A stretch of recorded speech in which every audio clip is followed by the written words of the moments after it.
কেজরিওয়ালকে ইডির নোটিশ প্রসঙ্গে সমাজবাদী পার্টির প্রধান অখিলেশ যাদব বলেন, সবাই এই নোটিশ পাবেন।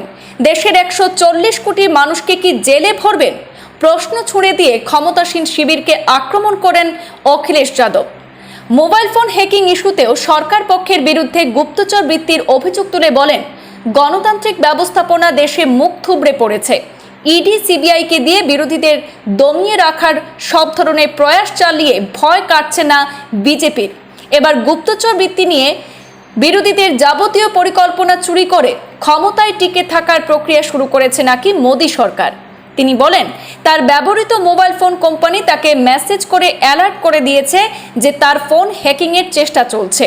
উত্তরপ্রদেশের প্রাক্তন মুখ্যমন্ত্রী অখিলেশ যাদব আজ সংবাদ মাধ্যমে কথা বলতে গিয়ে কেজরিওয়ালকে ইডির নোটিশ এবং মোবাইল ফোন হ্যাকিং ইস্যুতে কি বললেন শুনে নেব একবার।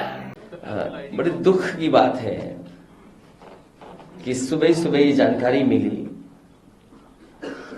और इस तरह का मैसेज कंपनी के माध्यम से मोबाइल पर पहुंचा है। और ये जो मैसेज बता रहा है कि आपका स्टेट एजेंसी या स्टेट की तरफ से हैक किया जा रहा है या जासूसी की जा रही है। तो बड़े दुख की बात है, आज हमारे डेमोक्रेसी में, लोकतंत्र में आजादी और आपकी प्राइवेसी को भी ये किस लिए उसको खत्म करना चाहते हैं? आखिरकार जासूसी किस लिए? और इस सीमा तक कि जो पार्टी के बड़े नेता हैं, पार्टियों के बड़े नेता हैं, उनके मोबाइल सर्वेलेंस में ले लिए जाए, उनकी जानकारी हो जाए, ये बड़ा दुखद है। और डेमोक्रेसी में इसके लिए कोई जगह नहीं है। इसकी जांच हो, सरकार जांच करके बताएगा क्यों ऐसा चल रहा है, जिसमें कई वरिष्ठ नेता हैं, डिफरेंट पार्टीज के हैं। नहीं, मैं आपको डिस्प्ले करा दूंगा जो मैसेज कंपनी की तरफ से आया है। नहीं, मैं तो नहीं दिखाऊंगा मोबाइल, आप देख लेना, किसी और की कंपनी से देख लेना। आज हमारे लिए महत्वपूर्ण नेताजी का मेमोरियल है। ये तो अचानक बात आ गई, इसलिए मैं बात कर रहा हूं। और देखिए, जासूसी क्या होगा किसी की जानकारी हासिल करके, जब जनता ही आपके खिलाफ है।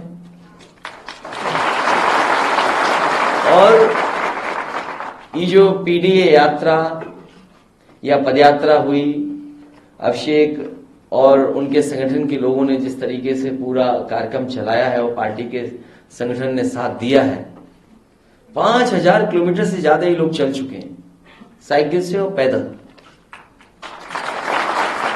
और अभी उन्हें लंबी दूरी जाना है। नेताजी के कार्यक्रम 22 को, उससे पहले ये सैफई पहुंचेंगे और उसके बाद ये लोग लगातार बूथ स्तर पर काम करेंगे। तो ये जो तैयारी है, इसी से घबराए हुए हैं। कल कोई पत्रकार साथी मुझसे पूछ रहा था कि बीजेपी के लोग दलित सम्मेलन कर रहे हैं। ये बीजेपी के वही लोग हैं जो लोगों को मिलने से पहले उन्हें साबुन से नहलाते हैं, साफ सुथरे होकर के आए, टूथपेस्ट करके आए, तब मुलाकात होगी। और फिर इस देश ने वो समय भी देखा है, अगर किसी ने छू लिया तो नहा करके आते थे, किसी के छुए खाना नहीं खाते। वो हम लोगों ने घटनाएं सुनी है, देखी है। अभी कईयों की जान चली गई अगर पानी पी लिया उसने, अगर कोई मंदिर से सामान उठा लिया उसकी जान चली गई। तो ये समाज में सुधार की जरूरत है। आज सरदार पटेल जी को हम याद करते हैं, जिन्होंने देश को जोड़ा, देश को आजादी दिलाई।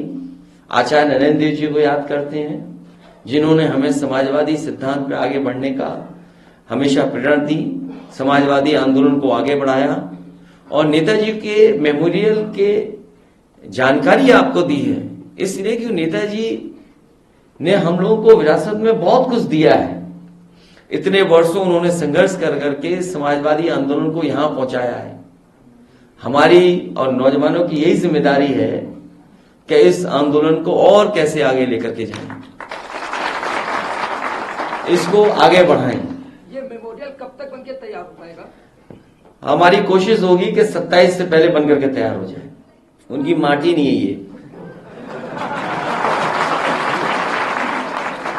अभी तो कुछ दिन पहले सॉइल टेस्टिंग कर रहे थे।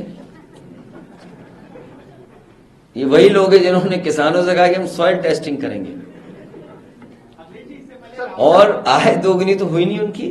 तो ये जो बुनियादी मुद्दे हैं कि चरम सीमा पर महंगाई है, चरम सीमा पर बेरोजगारी है, चरम सीमा पर अन्याय हो रहा है, और सरकार सुनने को तैयार नहीं है, देखने को तैयार नहीं है। क्या गड्ढे में गाड़ी के डिसबैलेंस होने से बच्चों की जान चली गई? आप मुझे बताओ पत्रकार साथियों, पिछले 6 साल में या 7 साल होने जा रहे हैं, इस सरकार ने कितनी बार कहा कि गड्ढा मुक्त करेंगे सड़कों को? क्या ये बदायूं की घटना उसकी वजह से नहीं हुई? अखबारों में छपा है कि भ्रष्टाचार और गड्ढे की वजह से डिसबैलेंस हुई गाड़ी और इतना बड़ा एक्सीडेंट हो गया, बच्चों की जान चली गई, और फिर डेंगू से जान जा रही है लोगों की। किसी जिला अस्पताल में इलाज नहीं है, दवाइयां नहीं है, ऑपरेशन नहीं मिल पा रहा। पीजीआई जैसे प्रतिष्ठित संस्थान में बीजेपी के नेता, उनके पूर्व सांसद, उनके बेटे को इलाज नहीं मिला, उसकी जान चली गई। इसी पीजीआई में कई मंत्रियों की जान गई, अगर आपको याद हो। याद है कि नहीं याद है आपको? जिस समय कोरोना फैला था, बीमारी आई थी, इसी प्रतिष्ठित संस्थान में मंत्रियों की जान गई। ये जो जांच कर करके अपना पल्ला झाड़ रहे हैं, कोई जिम्मेदार अगर है तो मुख्यमंत्री खुद जिम्मेदार हैं, क्योंकि वो बजट नहीं दे रहे हैं। आखिरकार बजट कहां जा रहा है?